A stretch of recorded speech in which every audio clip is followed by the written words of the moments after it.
그래서 사실은 뭐 전혀 신학교 갈 생각을 신학교가 어떤 것인지 사실 몰랐고, 목사가 된다는 것에 대한 어떤 아무런 기대나 소망도 없던 제가 주일학교 아이들에게 말씀을 전하시는 목사님의 말씀을 듣고 그러한 모습들을 보게 되면서 그 말씀을 전하는 그 영광스러움이 어떤 것인가 하는 것들을 비로소 보게 되고 저도 소망을 갖게 되었습니다. 저 목사님이 저렇게 영광스럽게 드러내는 그 말씀을 전하는 그 모습이 얼마나 참 귀하게 보여졌던지 저도 신학을 해야 되겠다는 결심을 하게 되고, 이제 저희 앞서 누님이 이제 신학교를 가시게 되고 합신 2회를 졸업하게 되고 저는 11회를 졸업하면서 신학을 하게 되었습니다. 그 이후로 정말 말씀을 전하고 선포하는 일에 진심이어야 하겠다.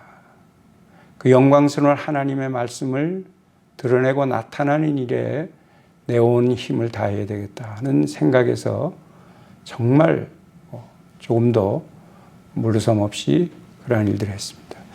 저희 신학교 다닐 때 이제 학교를 설립하셨던 박윤선 목사님이 생존해 계실 때 저희들을 이제 지도하셨는데 설교 연습하는 시간이 이제 쭉 있었습니다. 설교 연습 때 이제 제가 말씀을 준비해서 한 7분, 8분 정도의 설교하는 시간인데 설교가 끝나고 나면 이제 박윤선 목사님이 학생들, 40여 명 모였던 학생들에게 이제 설교 평을 해주셔요. 뭐가 잘 됐고, 뭐가 잘못됐고, 어떻게 해야 되고 하는 평을 해주시는데, 제 설교를 듣고 목사님 말씀하시기를 참 기이한 설교를 들었다. 아마 제가 한 2년, 목사님 이제 생존해 계실 때 2년 저희들 지도하실 때 했던 그 설교 평 중에 가타부타 말씀 없이 그냥 기이한 설교를 들었다 하는 말씀으로 코멘트를 하신 것은 아마 유일한 경우가 아니었을까. 그만큼 말씀을 준비해서 잘 풀어내고 전할 때 학우들과 또 저희들 지도하시는 박 목사님께서 참 은혜를 받으셨구나 하는 것들을 느끼게 되었습니다.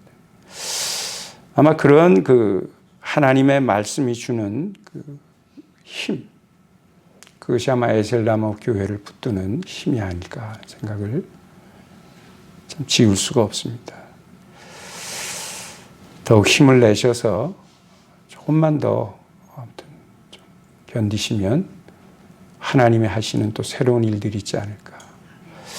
저희 광민교회도 작년 올해 딱 4분의 새로운 새신자들이 온 것이 유일합니다. 그게 참 희한해요. 한 경우는 제게 올해 전혀 낯선 번호로 전화가 와서 한번 안 받았어요. 그 다음에 이제 한두 시간에 또 전화가 오는 거예요. 받았더니 저 이련입니다. 그래요. 이련이가 누구지 하다가 퍼뜩 생각이 났어요. 우리 신목사도 부교육자를 봉사하던 광야교회에 제가 부교육자 있을 때 있었던 중고등부 학생이었어요. 근데 이련이가 이제 느닷없이 전화로 제가 결혼을 하게 되었는데 좀 결혼 주례를 서주십시오 하는 거예요. 내가 소문을 듣긴 이 친구가 지금 40이 훨씬 넘은 나이인데 장가를 안 가고 있다는 소문을 들었는데 어떻게 제게 결혼 주례를 이제 해달라는 것을 깜짝 놀랐고, 그래서 그러자 하는 말 이전에 그럼 교회를 한번 방문해 달라 해서 주중에 한번 만났습니다. 자매랑 같이 와서 결혼 주례를 이제 부탁을 하는데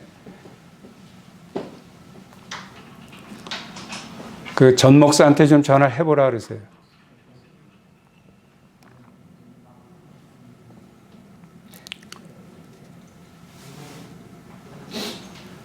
그래서 결혼 주례를 이제 부탁하러 온 부부를 향해서 두 사람을 향해서 제가 이것저것 묻는 중에 자매 보고 교회를 다니냐 했더니 교회를 안 다닌다 그러고, 형제도 제가 이제 지도했던 그때 중고등부를 졸업하고는 지금까지도 이제 한 30년 가까이, 20여 년 가까이 지나도록 교회를 안 나간 형편이고, 교회를 안 나가는 사람에게는 대단히 미안하지만 내 주례를 할 수 없다. 다른 사람을 좀 알아봐라. 거절하고 돌려보내려고 하는데 이 친구들이 그러면 저희들이 교회를 나오면 되지 않겠습니까? 하는 얘기를 하는 거예요. 그렇게 해서 이제 교회를 나오는 것을 조건으로 결혼 주례를 하게 되었고, 이제 두 사람이 이제 새신자가 된 케이스가 되었습니다. 또 한 경우는 저희 교회에서 선교를 했었는데, 그 어머니하고 이제 자모하고 계속 선교원에서 이제 목장을 하면서 한 달에 한두 번씩 모이며 이제 그 인연을 이어오고 있었습니다. 근데 이 친구는 거의 뭐 한 2, 3회 정도 졸업생이니까 한 30이 가까이 된 청년이죠. 근데 이제 어머니가 아들이 이제 교회를 안 나가는 것에 대한 근심이 있고 기도를 늘 요청을 하고 해서 저희들이 이제 그 아이에게, 아이가 아니죠. 사실 30 가까이 된 청년이니까. 그래서 엄마가 이렇게 근심을 하는데 내가 교회를 안 나오면 되겠느냐. 집사람이 이제 그렇게 전화를 하고 저도 카톡 문자를 넣고 하면서 해서 또 우연하게 그 아이가 나오기 위한 목적으로 타교의 권사이셨던 그 어머니가 이제 저희 교회를 출석하게 되셨습니다. 그래서 그 형제도 지금 뭐 작년 이후로 계속 교회를 잘 나오고 있죠. 어쨌든 여러분들이 좀 용기를 좀 더 잃지 말고 힘을 내시고, 아무튼 기회가 되면 하나님이 보내주시는 참 그런 사람들이 있을 것이다. 지금 뭐 주보에도 전도 대상자로 이제 몇몇 분들을 그렇게 놓고 기도하시는 것을 알고 있는데, 하나님께서 때가 되면 이런 사람 저런 사람들을 이런 모양 저런 모양으로 붙여주실 것이다 하는 확신이 있습니다. 좀 더 힘을 내시기를 바랍니다. 말씀을 좀 보도록 하겠습니다. 오늘 본문을 통해 우리는 홀로 남아있는 야곱을 봅니다. 가족들과 종들 모두를 보내고 홀로 지금 야복강가에 남아 있습니다. 홀로 남아있는 야곱은 두려움과 걱정으로 가득합니다. 그 이유는 아시는 그대로 그의 형 에서 때문입니다. 우리 모두가 아는 것처럼 젊은 시절 야곱은 형 에서를 속이고 아버지 이삭을 속여서 장자권을 가로챘고, 그 일로 인해 에서가 아버지 야곱을 죽이려 했었습니다. 그로 인해 멀리 하란으로 또한 도피했었고요. 이후 20년이 지났지만 여전히 에서가 자신을 죽이려고 증오하고 있다고 생각을 했고 400명을 거느리고 온다고 하는 소식을 듣는 것입니다. 에서는 사실 이러한 두려움 때문에 미리 앞서 예물도 보냈고 또 가족들도 먼저 보내면서 에서의 마음을 돌이키려 이런저런 노력을 다 해보았습니다. 그런데 여전히 두렵고 두려움을 떨칠 수가 없었습니다. 사실 야곱이 하란에서 출발할 때만 해도 이렇지 않았습니다. 자신보다 더 간교하고 욕심이 많은 외삼촌 라반의 술수로 인해 20년을 섬겼지만 그래도 큰 가족을 이루었고 하나님께서 야곱에게 많은 복을 주셔서 많은 가축도 얻었습니다. 때문에 금이 환양까지는 아니어도 성공한 모습으로 지금 고향으로 돌아오게 된 것입니다. 이제 고향에서 새롭게 출발할 것이라고 하는 기대가 가득했을 것입니다. 그런데 그를 가로막는 것이 하나 있었습니다. 바로 형 에서입니다. 이제 얼마 후에는 형 에서를 만나게 될 것이고 그가 자신을 또 자신의 가족들을 너그럽게 보아주기를 원했을 것입니다. 그래서 가축과 종들을 보냈는데 들려오는 소식은 에서가 400명을 거느리고 오는 것이라는 소식을 들은 것입니다. 자신을 만나러 400명을 거느리고 온다? 이건 군대를 끌고 온다는 것인데 그렇다면 자기를 죽이려고 오는 것이라고 생각한 것이죠. 그래서 에서의 마음을 돌이키기 위해 이런저런 방법을 다 썼던 것이고 그럼에도 가시지 않는 두려움과 걱정 가운데, 지금 야복강 가운데 홀로 남아있게 된 것입니다. 그렇게 두려움과 걱정이 야곱의 새 출발을 가로막고 있었습니다. 그리고 그가 택한 마지막 방법은 기도였습니다. 달리 방법도 없죠.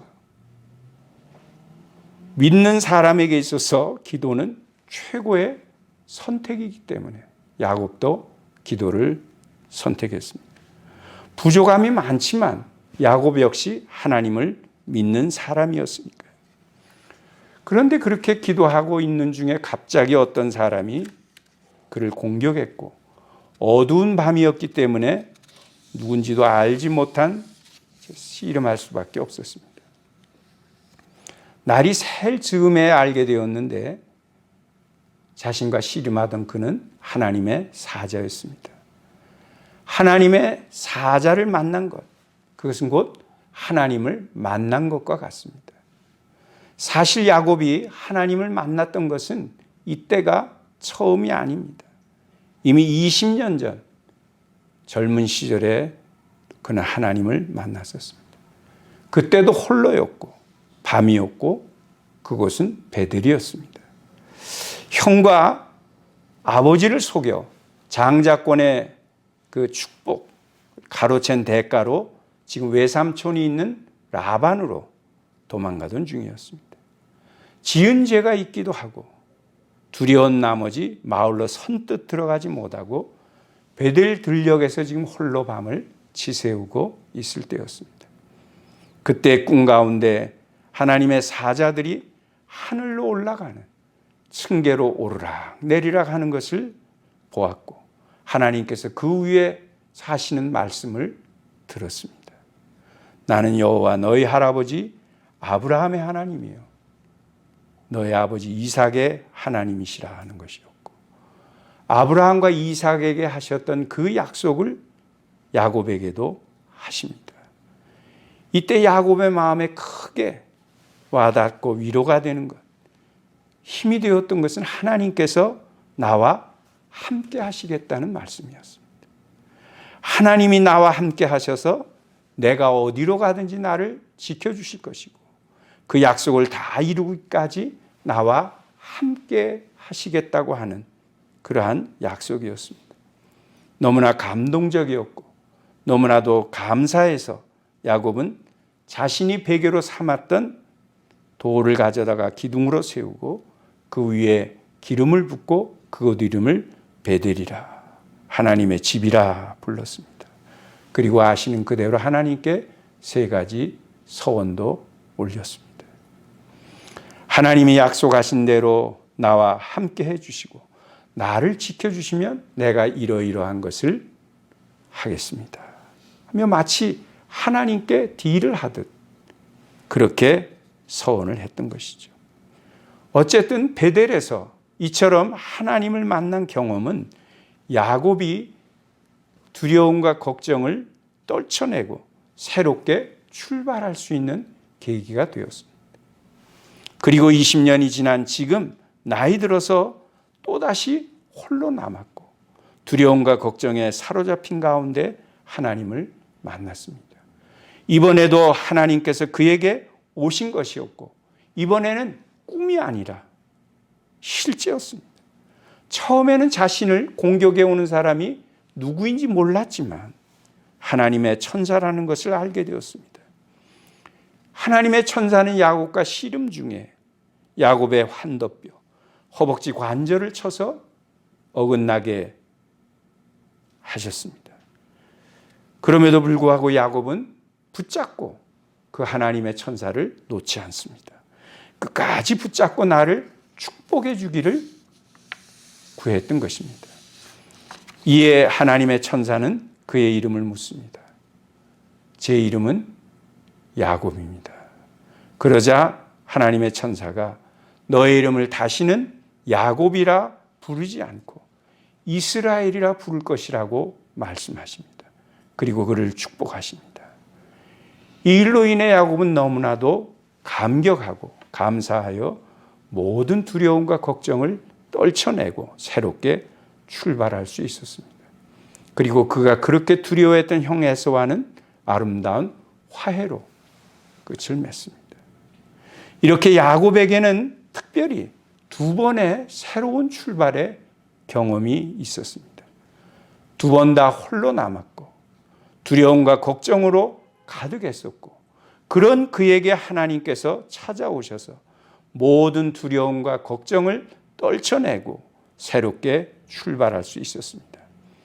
이러한 야곱의 모습을 보며 오늘 새 출발을 앞둔 우리의 모습은 어떠한지 보게 됩니다. 야곱만큼은 아니겠지만 새로운 시작에 대한 기대, 또 소망 물론 있을 것입니다. 그러나 한편으로는 어쩌면 더 큰 염려, 더 큰 걱정이 앞서기도 할 것입니다. 저는 2022년 참 용감하게도 겁없게도 카페를 비롯 교회를 시작하여 힘있게 모이는 에셀나무 교회를 보았습니다. 그리고 하나님의 이끄심이 있어 2022년 말에 이곳으로 옮겨 이제 2년을 보내고 이제는 다시 회집 장소를 새롭게 옮겨야 하는 그러한 형편에 있는 것을 압니다. 에셀나무 교회가 다시 한번 새 출발의 선상에 서게 된 것이죠. 새 출발의 선상에 서 있기에 기대 또는 설레임도 있을 것입니다. 그러나 여전히 염려와 걱정이 끊이지 않을 것입니다. 어쩌면 보다 더 큰 두려움의 상황 속에 있는지도 모르겠습니다. 이처럼 에셀나무의 교회의 앞날이 심히 걱정되고 두려워 우리를 교회를 위축되게 하는 그러한 그 상황을 만날 수 있을 것입니다. 사실 요즘 개척교회가 만만치 않습니다. 기존 교회들조차도 내일이 불확실하여 전전긍긍하며 어쩌면 하루하루를 보내고 있는 교회들이 한둘이 아닐 것입니다. 하지만 기억하십시오. 하나님께서 함께 하십니다. 야곱과 함께 하셨던 하나님이 우리와도 함께 하실 것입니다. 그 분명한 증거가 무엇입니까? 예수 그리스도입니다. 우리가 구주로 고백하는 예수님은 하나님이 우리를 사랑하신다고 하는 확실한 증거이며 영원히 우리와 함께 하신다고 하는 약속이십니다. 여러분 안에 예수님이 계시지 않습니까? 하나님이 여러분을 사랑하시며 함께 하신다고 하는 증거이고 약속입니다. 그러므로 내일에 대한 두려움이 클수록 예수님을 따르는 것에 더욱더 집중할 수 있어야 합니다. 정말 나의 주님으로 믿고 예수님이 왕 되시는 삶을 더 열심히 살아야 할 것입니다. 예수님을 바라보십시오. 우리에게는 아무런 도움이 없다고 생각할 때, 홀로 남겨졌다고 느껴질 때, 두려움과 염려와 걱정이 찾아오고 그것이 나를 무력하게 할 때 예수님을 바라보십시오. 믿음의 주여 우리를 온전케 하시는 이인 예수님을 바라보시기 바랍니다. 십자가를 바라보고 부활의 주님을 바라보십시오. 예수 그리스도를 믿고 바라보는 자는 하나님의 사랑을 보게 될 것입니다. 사랑받는 존재임을 알게 될 것입니다. 하나님이 나를 사랑하사 영원히 나와 함께 하심을 분명히 알게 될 것입니다. 하나님이 함께 하시면 두려울 것이 없습니다. 마치 그 옛날 여호수아와 갈렙이 가나안의 그 장대한 원주민들과 그들의 그 견고한 성들로 인해 두려워하며 하나님을 원망하던 백성들에게 했던 말을 여러분 기억하십니까? 민수기 14장 9절을 제가 개역 한글로 한번 소개해 드립니다. 그 땅 백성을 두려워하지 말라. 그들은 우리의 밥이라. 그들의 보호자는 그들에게서 떠났고 하나님은 우리와 함께 하시느니라. 그들을 두려워하지 말라.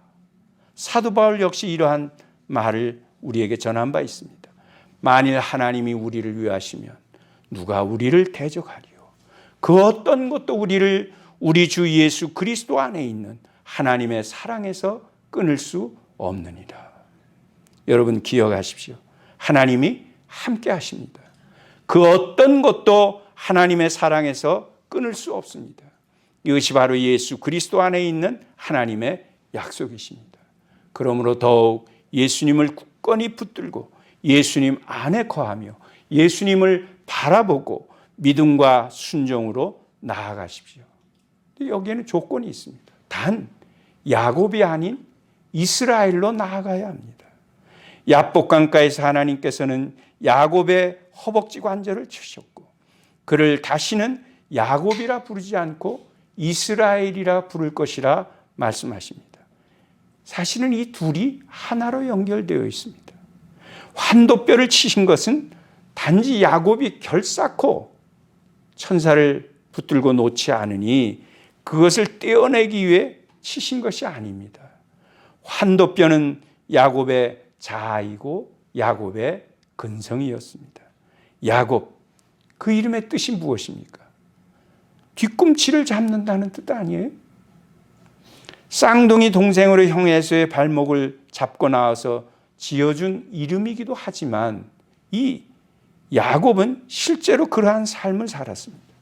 자기가 원하는 것을 얻기 위해 남의 뒤꿈치를 잡는 일을 서슴지 않았습니다. 정직하지 못했습니다. 시기와 질투가 많았고 욕심도 많았습니다. 그런 야곱을 치신 것입니다.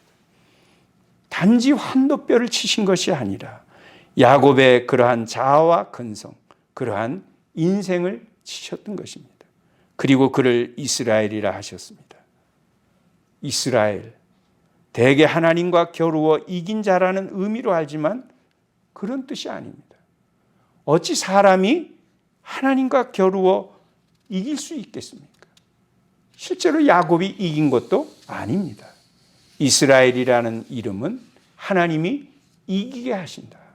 하나님이 이기게 하신다 하는 의미입니다. 야곱에게 그러한 이름을 붙여주신 것은 그러한 인생이 되라는 것이죠. 그러한 인생을 살라는 것이죠. 이제부터는 자기 힘으로 이기려고 하는 야곱이 아니라 하나님이 이기게 하시는 사람, 이스라엘이 되라는 것입니다. 욕심과 시기와 질투와 정직하지 못했고 정의롭지 못했던 그러한 야곱이 아니라 하나님이 택한 사람답게, 하나님이 함께 하시는 사람답게 깨끗한 믿음과 삶으로 살아가는 사람 이스라엘이 되라는 것입니다. 그래서 환도표를 치신 것이었고 이제 다시는 야곱이라 부르지 않고 이스라엘이라 부르겠다고 말씀하셨던 것입니다. 야곱에 대해 알면 알수록 어쩌면 우리와 닮은 데가 이렇게도 너무 많은지. 사실은 우리가 곧 야곱입니다. 야곱을 이스라엘로 만드신 하나님의 손길이 우리에게도 향하고 있습니다. 하나님께서는 우리가 야곱이 아닌 이스라엘이 되기를 원하십니다. 그러니까 자기 욕심, 자기 고집으로 살아가는 사람이 아니라 하나님과 동행하며 하나님 보시기에 합당한 믿음과 삶을 통해 하나님이 이기게 하시는 이스라엘이 되기를 원하십니다. 그러기에 우리의 환도뼈를 치시는 것이죠. 우리 안에 있는 야곱을 치시는 것이고 그것을 쳐내시기를 원하십니다. 내 안에 있는 환도뼈, 야곱과 같은 것이 무엇인지를 살펴보아야 합니다. 사실은 우리 모두에게도 이것이 있습니다. 그것을 겸손히 하나님 앞에 내어놓고 나의 환도뼈, 내 안에 있는 야곱을 쳐내주시고 하나님 보시기에 합당한 믿음과 삶을 살아가는 이스라엘과 같은 사람이 되게 해달라고 구하십시오. 이제 우리 모두의 시작이 야곱이 아니라 이스라엘로 새롭게 출발되기를 간절히 소망합니다. 하나님이 함께 하시고 하나님과 동행하며 하나님이 이기게 하시는 사람 이스라엘이 되어서 그렇게 새롭게 출발하는 여러분 모두의 그 출발을 통해 에살나무 교회에 새로운 하나님이 부으시는 놀라운 은혜와 복주심이 가득하기를 주의 이름으로 소망하며 축복합니다. 기도하겠습니다.